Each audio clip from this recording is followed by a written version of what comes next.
जय गणेश। के न्यूज़ के सभी दर्शकों को आचार्य डॉक्टर मनीष मोहन का अभिवादन।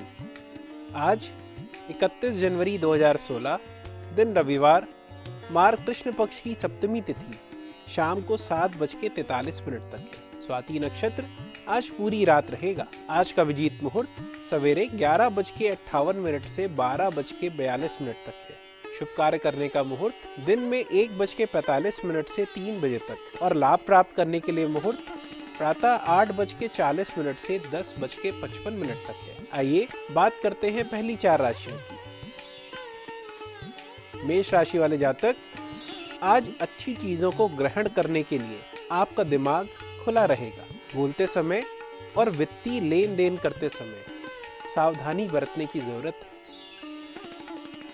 वृषभ राशि वाले जातक, आज अच्छा दिन है क्योंकि आपको अपने लक्ष्यों को पाने के लिए बेहतरीन मौके मिलेंगे। अपनी महत्वाकांक्षाओं को ऐसे बड़ों के साथ बांटें जो आपकी सहायता कर सकते हैं। मिथुन राशि वाले जातक, आज आईटी की फील्ड से जुड़े लोगों को विदेश से बुलावा आ सकता है। ज्यादा खर्चे की वजह से जीवन साथी से कुछ खटपट हो सकती है। कर्क राशि वाले जातक, आज ऐसे लोगों से जुड़ने से बचें जो आपकी प्रतिष्ठा को आघात पहुंचा सकते हैं। आज बहुत समय के बाद आप और आपका जीवन साथी एक शांत दिन साथ में बिता सकते हैं। दर्शकों, आज हम फिर से विवाह सुख में आने वाली परेशानियों के कारणों के बारे में चर्चा करेंगे। किसी भी जातक की जन्म कुंडली में अष्टम और द्वादश भाव में टूर और पापी ग्रह जीवन साथी से विछोह कराते हैं। विवाह में बाधक योग इस प्रकार है। सप्तमेश और द्वितीयेश षष्ठ भाव में बैठे, सप्तम भाव पे शनि की नीच दृष्टि व षष्ठेश की दृष्टि हो, केंद्र में यानी कि 1, 4, 7, 10 इन घरों में शुभ प्रभाव की कमी हो। इन सभी योगों के फलस्वरूप अत्यधिक विवाह बाधा योग अर्थात अविवाहित योग बनता है। अष्टकूट विधि से जब हम 2 कुंडलियों का मिलान करते हैं तो योनिकूट की महत्ता 8 तत्वों का विवेचन मेलापक में करते हैं। ये तत्व हैं वर्ण, वश्य, तारा, योनि, ग्रह, मैत्री, गण, भकुट और नाड़ी। मेलापक में आज के युग में योनिकूट का विशेष महत्व है। इससे वर और कन्या के काम पक्ष की जानकारी होती है। आज के इस भौतिकवादी युग में मेलापक पर पर्याप्त ध्यान नहीं दिया जाता, जिससे कि वैवाहिक जीवन निष्फल हो जाता है। योनिकूट के मेल खाने से वैवाहिक जीवन सुखमय होता है। मानव और जानवर में आहार, निद्रा, भय और मैथुन ये 4 प्रवृत्तियां समान रूप से विद्यमान रहती हैं। हमारे ऋषियों ने नक्षत्रों का वर्गीकरण लिंग के आधार पर किया है। कन्या हो या वर, जिस नक्षत्र में पैदा होता है उस नक्षत्र का प्रभाव उस पर अवश्य पड़ता है। उसका स्वभाव उससे संबंधित योनि के अनुरूप होता है। कुंडली मेलापन के समय यदि इस बात पर विचार किया जाए तो निश्चय ही दोनों का आपसी संबंध संतोषजनक रहता है, अन्यथा वैवाहिक जीवन में कटुता पैदा होगी। विवाह हेतु मेलापक में योनिकूट का अपना विशेष महत्व है। जब इस पर ध्यान नहीं देते तो वैवाहिक जीवन कष्टमय हो जाता है।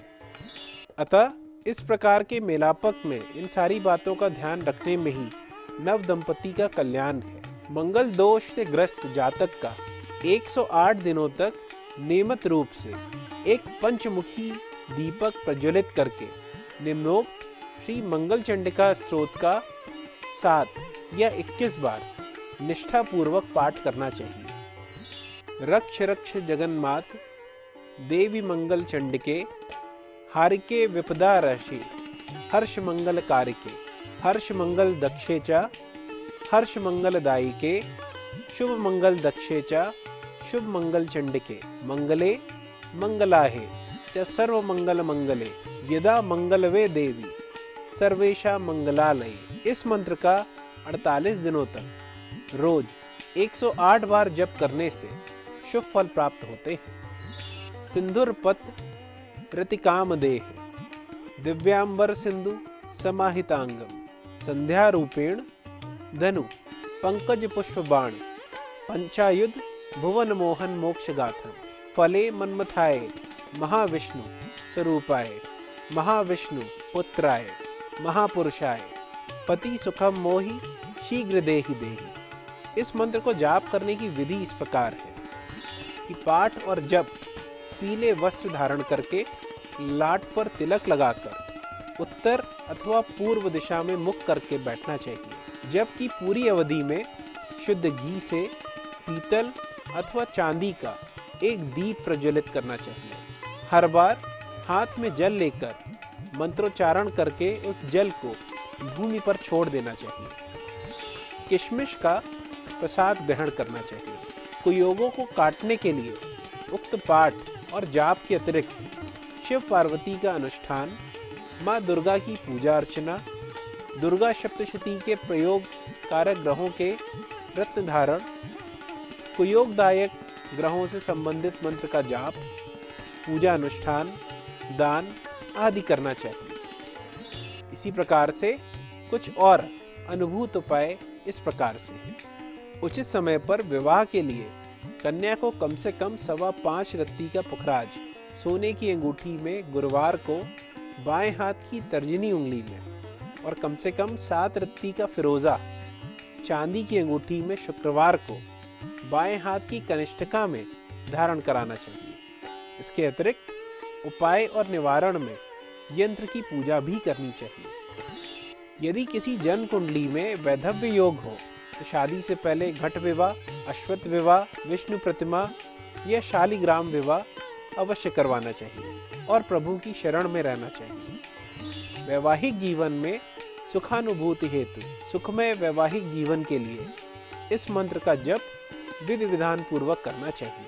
ऐं श्री क्लीं नमस्ते महामाये महायोगेंधीश्वरी समानांजस्यम सर्वतोपाहि सर्वमंगल कारिणी। शुक्ल पक्ष के गुरुवार को स्नान करके शाम के समय पूजा आरंभ करें। पूजा के समय मुख पश्चिम की ओर होना चाहिए। दुर्गा जी का चित्र सामने रखकर गाय के घी का दीपक जलाएं। समान वजन की सोने की 2 अंगूठियां देवी माँ के चरणों में अर्पित करें। गुलाब के 108 पुष्प 108 बार मंत्र पढ़कर उनको अर्पित करें। आज हमने आपको विवाह में जो बाधाएं आती हैं उनका निवारण करने के लिए कुछ उपाय बताए। आशा करते हैं आप इस जानकारी का लाभ उठा सकेंगे। आइए अब बात करते हैं अगली 4 राशियों की। सिंह राशि वाले जातक, आज सेहत से जुड़ी समस्याएं परेशानी दे सकती हैं। निवेश करने और अनुमान के आधार पर पैसे लगाने के लिहाज से दिन अच्छा नहीं है। कन्या राशि वाले जातक, आज पारिवारिक सदस्यों से मतभेद खत्म करके आप अपने उद्देश्यों की पूर्ति आसानी से कर सकते हैं। प्रेम के लिहाज से आज का दिन बहुत अच्छा है। तुला राशि वाले जातक, आज कामकाज में आपको बहुत फायदा हो सकता है। छुपे हुए दुश्मन आपके बारे में अफवाहें फैलाने के लिए अधीर रहेंगे। आज आपका वैवाहिक जीवन थोड़े मुश्किल दौर से गुजरता हुआ मालूम हो सकता है। वृश्चिक राशि वाले जातक, आज आपको अपने होशियारी और प्रभाव का उपयोग संवेदनशील घरेलू मुद्दों को हल करने के लिए करना चाहिए। अपने मन की बातों को हर किसी को बताने से बचें। आज के भाग्यशाली दर्शक का नाम जय प्रकाश जी है। वे अपने कैरियर के बारे में जानना चाहते हैं। आइए इनकी जन्म कुंडली का विश्लेषण करते हैं। आपकी जन्म कुंडली कर्क लग्न और कन्या राशि की है। आपका जन्म उत्तरा फाल्गुनी नक्षत्र के दूसरे चरण में हुआ था, अतः आपके राशि के स्वामी बुध हैं और इस प्रकार भगवान श्री गणेश जी बुध ग्रह के अधिष्ठाता देवता माने गए हैं, इसीलिए ये आपके इष्ट देव हैं। आपकी जन्म कुंडली में लग्नेश चंद्रमा कन्या राशि में तीसरे घर में बैठा है।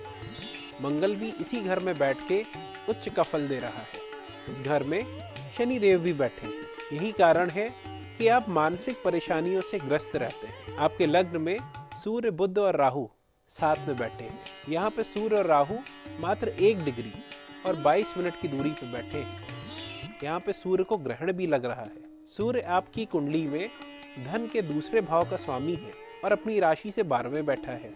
बुध और सूर्य लग्न में बैठ के बुधादित्य योग भी बनाते हैं, परंतु सूर्य और बुध भी बहुत पास में बैठने के कारण बुध भी अस्त है। कुंडली में बुध 12वें और तीसरे भाव का स्वामी है। अगर चंद्र कुंडली देखें तो बुध आपके लग्न का स्वामी है, आपकी राशि का स्वामी है और साथ में कर्म भाव का भी स्वामी है। अब यदि बुध अस्त है तो इन सारे भावों का उचित फल कैसे मिल सकता है? इसलिए आप एक पन्ना रत्न पहने और 41 दिनों तक लगातार तांबे का एक सिक्का जिसके बीच में छेद हो, ऐसा एक सिक्का रोज एक एक करके किसी नदी में डालते जाए। एक बार ये सोया हुआ बुध ठीक हो गया तो आपके कैरियर को उचित दिशा और गति भी मिल जाएगी। आपकी जन्म कुंडली में शुक्र 12वें घर में बैठा है जो कि पितृ ऋण बनाता है। इसका कुछ उपाय है। परिवार के सारे सदस्यों से सिक्के के रूप में कुछ पैसे इकट्ठा करें और किसी एक दिन ये सारे पैसे किसी मंदिर में दान कर दें। इसी प्रकार यदि आपके पड़ोस या घर के आसपास कोई पीपल का पेड़ हो तो उसकी सेवा करें, उसमें पानी दें। इसी प्रकार से आपकी कुंडली में पुत्री ऋण भी बनता है क्योंकि चंद्रमा यहाँ पर तीसरे भाव में बैठा है। इस ऋण के लिए उपाय है कि घर के सारे संबंधी पीले रंग की कौड़ियाँ खरीदकर एक जगह उसे इकट्ठा करके जला दें और उस राख को उसी दिन किसी नदी में बहा दें। इस कुंडली में सूर्य कर्क राशि में बैठा है जो कि सूर्य की मित्र राशि है। सूर्य दूसरे घर का स्वामी होकर इस कुंडली के पहले घर में और सूर्य की पूरी दृष्टि 7वें घर पे पड़ती है। इस कुंडली के पहले भाव में बैठा सूर्य इस बात पे संकेत कर रहा है कि आपका स्वभाव बहुत स्पष्ट और उदार होगा। आपके छोटे भाई बहन भाग्यशाली रहेंगे और अच्छे मित्रों वाले और अच्छी पद प्रतिष्ठा प्राप्त करने वाले होंगे। आपकी माँ भी धार्मिक विचारों वाली और तीर्थ यात्रा आदि में मन लगाने वाली होंगी। आपके बच्चे की शिक्षा का स्तर बहुत अच्छा रहेगा, वो कहीं दूर जाके भी शिक्षा ग्रहण कर सके। आशा करते हैं कि हमने जो आपको उपाय बताए हैं उनको करके आपके कैरियर को उचित गति मिलेगी। ईश्वर अवश्य आपकी सहायता करेंगे। दर्शकों, यदि आप भी अपनी जन्म कुंडली इस प्रोग्राम में दिखवाना चाहते हैं तो स्क्रीन पे दिए जा रहे मेरे मोबाइल नंबर या ईमेल पे मुझे अपने जन्म की तिथि, समय और जन्म का स्थान भेज दें या व्हाट्सएप कर दें। किसी एक भाग्यशाली दर्शक की कुंडली हम आगे आने वाले एपिसोड्स में आपके सामने रखेंगे। आइए अब बात करते हैं अंतिम 4 राशियों की। धनु राशि वाले जातक, आज आपको अपनी ओर से सबसे अच्छा बर्ताव करने की जरूरत है क्योंकि आपके जीवन साथी का मूड बहुत अनिश्चित रहेगा। मकर राशि वाले जातक, आज आपको महसूस होगा कि आपका भविष्य वाकई अच्छा आकार ले रहा है। बहुत से सकारात्मक और अनपेक्षित परिवर्तन होंगे। कुंभ राशि वाले जातक, आज किसी भी उन्नति को अपने लिए प्रेरणा का स्रोत मान के अधिकारियों को प्रसन्न करने का प्रयत्न करें। ये आपको अधिक उत्तरदायित्व सौंपना चाहते हैं। मीन राशि वाले जातक, अगर आप अपने कार्य क्षेत्र और आर्थिक क्षेत्र में अपनी स्थिति मजबूत करना चाहते हैं तो बहुत ज़रूरी है कि आप रचनात्मक और अपने मिजाज के लोगों से साझेदारी करके चलें। दर्शकों, यदि आप अपनी जन्म कुंडली या वास्तु का विश्लेषण कराना चाहें तो आप मुझसे अपॉइंटमेंट लेके मिल सकते हैं। आज का एपिसोड आपको कैसा लगा मुझे अवश्य बताएं। कल पुनः आपके समक्ष राशिफल और कुछ रोचक जानकारियों के साथ में मैं उपस्थित रहूंगा। जय गणेश। ज्योतिष गुरु कार्यालय का पता house number 2A/40, Azad Nagar, Nawabganj, near Krishna marriage hall, Kanpur, Uttar प्रदेश।